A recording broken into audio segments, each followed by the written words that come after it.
¿Qué tal? ¿Cómo están ustedes? Bienvenidos, bienvenidas a Economía de Frente, un análisis de la economía norteamericana, mexicana y el resto del mundo en los acontecimientos más relevantes de los pasados 7 días. Bienvenidos, bienvenidas nuevamente. Comenzamos.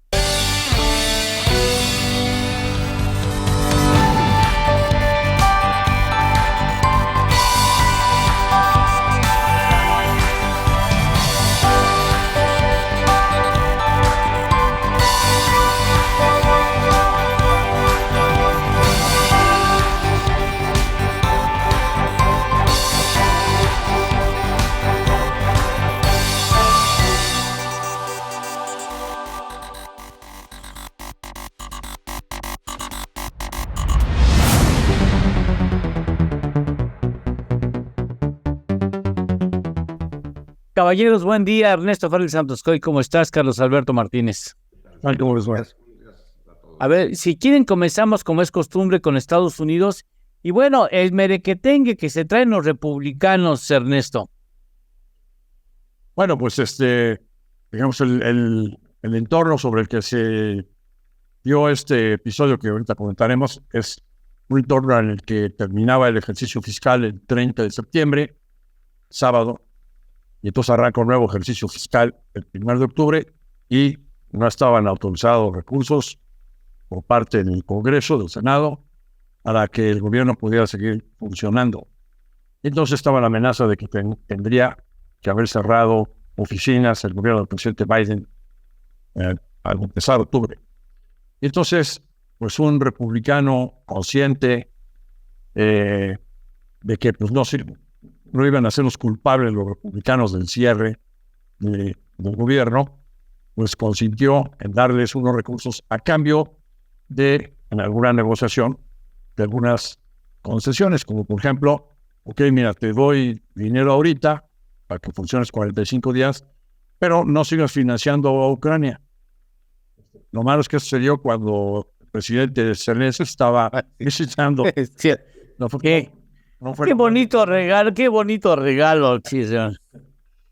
Pero bueno, pues resulta que le autorizan esta partida al gobierno Biden, pero de inmediato los congresistas trumpistas que lo desbancan, ya no es el líder del Senado, ya no es el speaker, va para atrás, ¿no? Entonces, bueno, toda esta circunstancia se ha generado bastante volatilidad en los mercados, ¿no? De hecho, por ejemplo, algo que hemos estado advirtiendo aquí, que los bonos a largo plazo habían quedado quietos durante toda la fase inicial de tasas.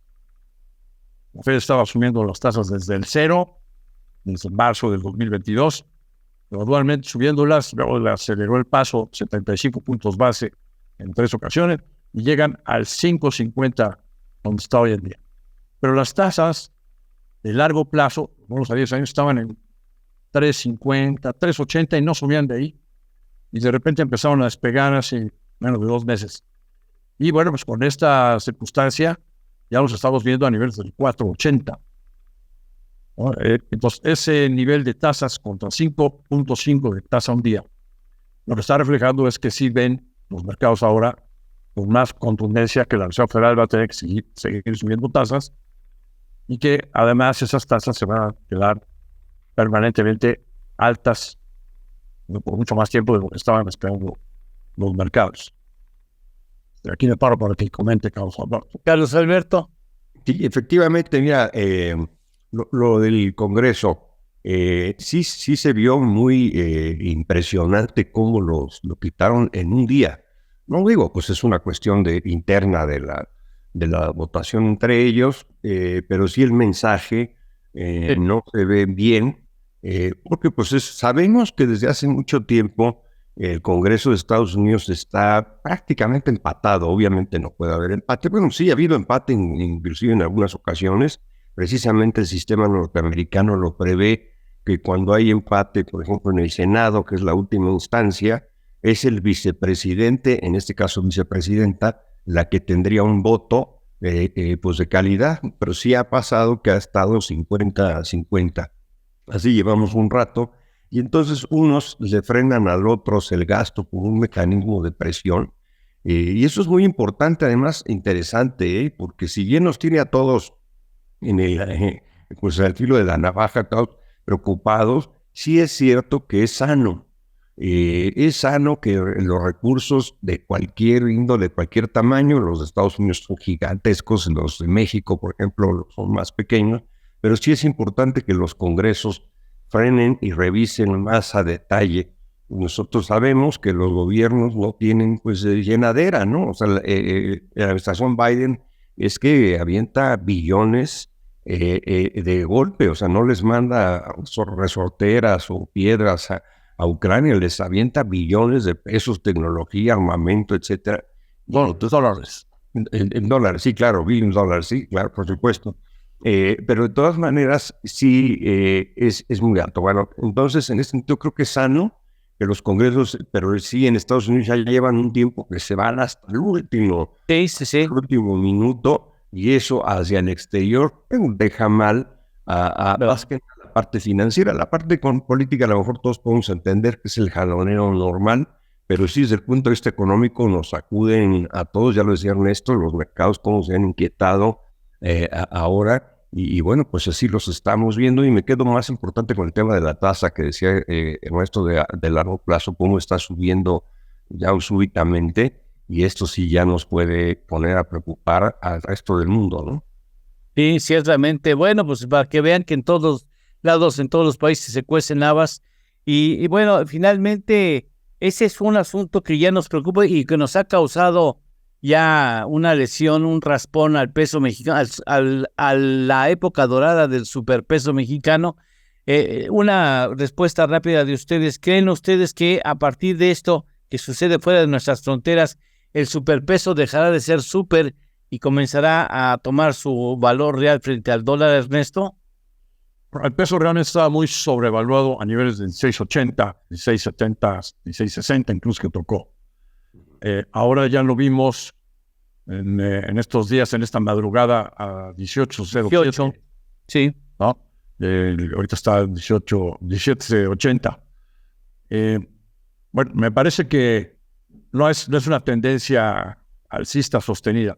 O sea, me parece que vamos a estar viendo sub y bajas, pero sí quizás ya sea difícil verlo abajo de 17 de nueva cuenta por lo que estamos viendo. Simplemente estas tasas más altas de los bonos del Tesoro están reflejando una serie de cosas. Una de ellas es, oye, ante el déficit fiscal que está imponiendo el presidente Biden con sus programas de gasto fiscal, el de infraestructura, el de energías renovables y el de microchips, con los cuales el señor pretende pues que los demócratas tengan un ambiente más favorable para reelegirse o para ganar las elecciones presidenciales. Bueno, pues está implicando un déficit fiscal, que es endeudamiento entre 6 a 7% del PIB anual. ¿Y eso qué implica? Que el gobierno pues, tiene que emitir más bonos del Tesoro a largo plazo para financiarse. Y pues a más oferta de bonos, pues las tasas tienen que ser más altas. Bueno, por otra parte, está la presión de la inflación. Este mismo gasto enorme pues, está provocando presiones inflacionarias, y esas presiones inflacionarias hacen que las expectativas de tasas sean más altas, ¿no? De hecho, tuvimos unas declaraciones del presidente de JP Morgan, el señor James Dimon, ¿no? Que dijo, después de conocer el comunicado de la Fed de su última reunión del 20 de septiembre, días después, la semana pasada, salió el comunicado, se dio a conocer las minutas, y ante eso, el señor Dimon, en una reunión en Detroit, dice, no se descarta un escenario con altas probabilidades de que las tasas tengan que llegar al 7. Luego está refiriendo a la tasa de la Reserva Federal, ¿no? Entonces, para que se vean cómo se han generado cambios importantes en las expectativas. Antes lo que se pensaba es que ya venía hacia finales de este año el inicio de una baja en las tasas. Y ahora no se está viendo más alto. Si quieres, ahorita comentamos cuáles son nuestros pronósticos en cuanto a tasas más adelante. Carlos Alberto, ¿lo ves en 7? Yo sí, por supuesto. uno de los temas ha estado más alto en la historia de Estados Unidos. Y sí es importante ver cómo el tema de la inflación, pues no era, todos queríamos, hemos platicado aquí en el programa, ir con los análisis mes a mes, porque ibas equivocando, porque tenías, digo, yo no, Ernesto, ¿no? Pero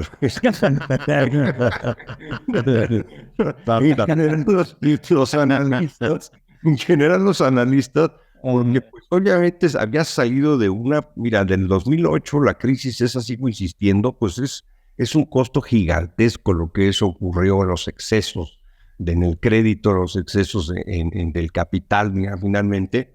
Entonces, eso aparte apenas estaba medio tranquilizándose cuando viene la pandemia, luego viene la invasión a Ucrania, empieza la inflación, China desplomándose, y esta recomposición del mundo en estas dos grandes regiones, ¿no? El acercamiento de China con Rusia y la India, Estados Unidos pues ahí empujando a sus aliados europeos a aguantar el rigor. Ustedes aguanten, que están ahí en el centro local. Y entonces, pues obviamente todo está reconfigurando la economía y día a día tienes que ir pensando. Todos queríamos que la inflación era temporal, queríamos que bajaran las tasas. Es más, como dice Ernesto, ya nos hacíamos que las tasas iban a empezar a bajar ahorita, ¿no? Llega un poquito hacia abajo y la sorpresa es tal que no, que inclusive y desafortunadamente el gobierno de Estados Unidos, en el año electoral, pues va a soltar muchísima cantidad de dinero, que eso no le ayuda a la inflación y por supuesto motivará que las tasas de interés suban, con la afectación en Estados Unidos y la afectación mundial, porque por un lado Estados Unidos, el gobierno va a dar más dinero a la economía, pero por otro lado va a empujar tasas hacia arriba, que encarecerán los créditos y también generará que el crédito sea más caro y por supuesto que los bienes y servicios aumenten de precio o se mantengan altos.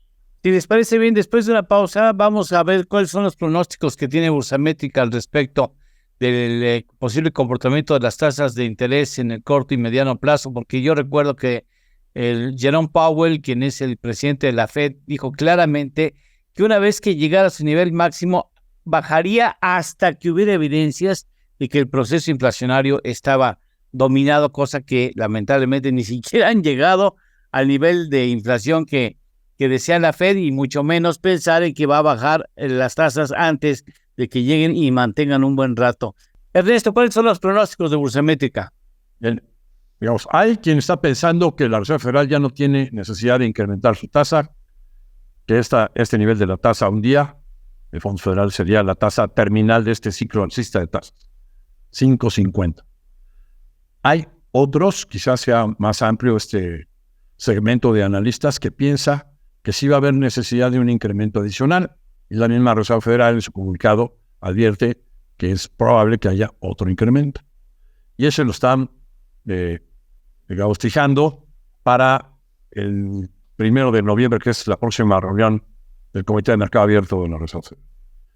Habemos otros que pensamos que adicionalmente al incremento que se tenga que hacer en noviembre, es muy probable que se tenga que hacer otro incremento en el primer trimestre del año entrante. ¿Y esto por qué? Bueno, precisamente porque el gasto exagerado electorero del presidente Biden sí está generando presiones inflacionarias adicionales. Se revisó el PIB al segundo trimestre, está creciendo al 2.1. Es probable que los crecimientos que veamos en el PIB al cuarto trimestre sean incluso superiores al 2%. Entonces, y la tasa de desempleo abajo del 4, 3.7 o 3.5, se está reflejando que la economía sigue en pleno empleo. Entonces, un gasto fiscal sumamente expansivo, con una OPEP que está restringiendo la oferta de petróleo y que ya llevó al WTI a $95 o al Brent a $100 por barril, pues todo eso hace que sí sea factible el que la tasa tenga que ser incrementada un cuarto de punto más, hasta el 6% en el primer trimestre. Realmente al 7% a mí me parece que sí sería ya muy exagerado. Pero, como dice Carlos Alberto, pues en todo este episodio, pues no hemos hecho más que equivocarnos todos. No sé. Pero el planeta completo, es decir, Sí. análisis, todo, y organismos internacionales Sí. están revisando al alza la economía de México y Estados Unidos a estas alturas, en fin, todo está siendo ahí un tema, porque efectivamente puede ser que estemos ante la reconfiguración de una nueva economía internacional, una nueva economía mundial, que probablemente resulte de todo esto, digamos, del 2008 al 2020, todo esto que pasó, son 12 años, sí nos pueden enseñar que vamos a estar viendo a lo mejor una economía completa. Por ejemplo, hablando del Estado, del gasto electoral de Biden, etcétera, pues sabíamos que el Estado pues estaba disminuyendo mucho, ¿no? A raíz de la caída del muro de Berlín, de 1989 al 2008, prácticamente había quien consideraba que los gobiernos pues tenían que tener un papel mínimo, lo cual yo sigo pensando, o más que nada el papel importante de los gobiernos es la seguridad. La seguridad pública es lo primeritito que tienen que hacer. Si de ahí lo logran, pues pueden decidir y hacer muchas cosas, ¿no? Y el problema es que quedó reducido el Estado del 2008 hasta el 2008 y después con esta crisis de los capitales y fundamentalmente con la pandemia, la necesidad de crecer el Estado, de hacerlo más presente, todos los sistemas de salud del mundo, bueno, la mayor parte, excepto el de Dinamarca, Sí. Y el de México, futuro, en futuro. y México, ¿no? Que son estos dos, los más Pilares. que vieron cómo estaban prácticamente en el abandono, ¿no? Y obviamente, pues todo el mundo sabemos que se tenían que rebasar pues, por una pandemia. Pero aquí el tema importante es que dijimos, vamos bueno, dice, vamos a traer al Estado otra vez de vuelta, empezaron a crecer, pero nos encontramos con estados terriblemente endeudados. Entonces está diciendo, Estado, regrésate, vamos a ampliar tus funciones, los capitales exageraron, nos hicieron tener pérdidas gigantescas y te encuentras con que todos los estados están profundamente endeudados y estás pidiendo que adquieran más responsabilidad. Es un gran dilema. Todo esto que resulte, en mi opinión, es que va a generar una nueva economía internacional. A ese análisis yo le agregaría que el factor China jugó después de la crisis hipotecaria durante varios años como un factor en el que la inflación en el mundo estuvo por debajo del promedio histórico. ¿Por qué? Pues porque la mano de obra barata de China y China penetrando en todos los mercados de manera agresiva, pues generó esa inflación por debajo del promedio histórico. Y eso ya no está presente, ¿no? Eso ya se acabó.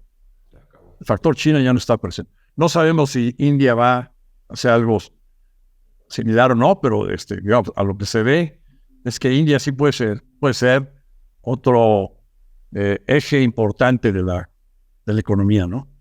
Oye, eso nomás un apunte al margen de nuevo orden económico global. Vamos a poner un nuevo orden económico y financiero global.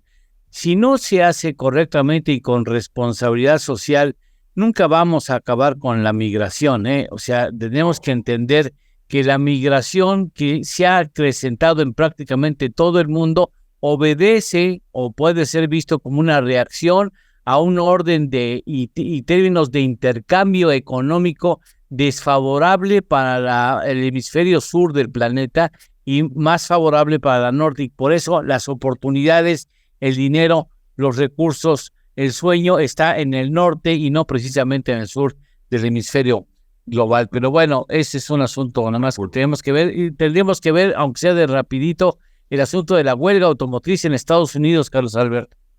Y bueno, pues sorprendentemente, una huelga que además, en mi opinión, pues es muy difícil. En principio, pues la tendencia política correcta es estar del lado de los trabajadores. Pero en este caso importante hay que señalar que la competencia de automotriz en autos eléctricos de China es impresionante. Lo estamos viendo en México. Hay, no sé, 7, 8 marcas ya de autos. Y han llegado rápido, rapidito han llegado. Y con unas agencias muy bien montadas, en zonas muy, muy interesantes. Estuve en León, estuve en Monterrey, Ciudad de México, obviamente, en Jalisco. Unas agencias particulares, ¿no? Entonces, ahorita que Estados Unidos, los trabajadores quieren reducir la jornada laboral, quieren un aumento salarial del 40% y están muy angustiados por el uso de la tecnología, que la tecnología sea cada vez más abundante, pero además el tema central es que el auto eléctrico requiere muchísimo menos mano de obra que el auto de combustión interna. Si ustedes se han dado cuenta, pues ni tienen motor, ¿no? Entonces, en cambio, un automóvil pues trae unos motores que sabemos que su armado, su apretada de tuercas, bujías, todo este rollo, pues es muy amplio. Entonces, la tendencia es que va a haber autos más fáciles de ensamblar. Ellos quieren, además pero ellos responden con un aumento del 40% y con disminución de su jornada laboral, y además asustados por esta transición tecnológica se está dando. No me parece que pueda tener buen final. Ernesto. Le van a estar a Estados Unidos, ¿no? Al excelente análisis que está haciendo Carlos Alberto, nada más le añadiría, no es la primera vez que los sindicatos presionan suicidamente a las armadoras, ¿no? Hay que recordar que con la crisis hipotecaria del 2008, pues también quebraron las tres grandes armadoras, principalmente por cuestiones laborales. La más afectada fue General Motors, y tuvieron que ser rescatadas por fondos soberanos de otros países, porque el gobierno no tenía suficiente dinero para rescatar estas empresas armadoras americanas. Entonces, hoy, de nuevo, están jugando con fuego. ¿Cuál es la diferencia con el pasado? Que antes veías la huelga concentrada contra una marca, contra una empresa. Bueno, ahora lo que estamos viendo es que es contra todas. Con la que se mueve. Pues sí, es, digamos, como que Ford les concedió más rápido sus peticiones y, digamos, está ya aparte de las otras dos estelares, que es antes Chrysler y General Motors. Pero estas otras dos, y cada vez abarcando más plantas en la amenaza de huelga, pues sí, lo único que está sucediendo ahí es que las están orillando a la quiebra. Así. Y les doy un dato antes de irnos. Ajá. La exportación mexicana, o sea, desde México, exportación de autopartes a las plantas estadounidenses, ronda números gruesos, $130 mil millones. 130 mil millones de dólares. Y hoy estamos en riesgo de tener que parar nuestras plantas porque no hay a dónde enviar las partes. Y aquí no es algo que envías más de lo necesario por si las moscas, o sea, el inventario es muy reducido y muy ajustado a lo que tendría como necesidad la planta estadounidense. Aquí el efecto sería que las empresas, las plantas armadoras podrían mandar más producto terminado, automóviles, a Estados Unidos, si es que allá se prolongan las huelgas. Pero nuestra industria de autopartes, pues no tendría, como bien dices, a dónde mandar sus productos de exportación, porque no se los van a recibir. Entonces tienes un efecto ambivalente, pero al final, el grueso, ya si vemos, digamos, cómo está conformada nuestra industria, perderíamos más que ganaríamos. Sí, el grueso de toda la industria automotriz. Caballeros, muchas gracias. Hemos terminado el programa. Un placer, como siempre, estar con ustedes y escuchar el análisis en materia económica de lo que sucede en Estados Unidos, México y el mundo. Muchas gracias, Carlos Alberto. Gracias, Eduardo, Ernesto. Gracias, Ernesto. No, que estén bien. Y nosotros hasta la próxima semana con muchísimo gusto. Gracias. Gracias.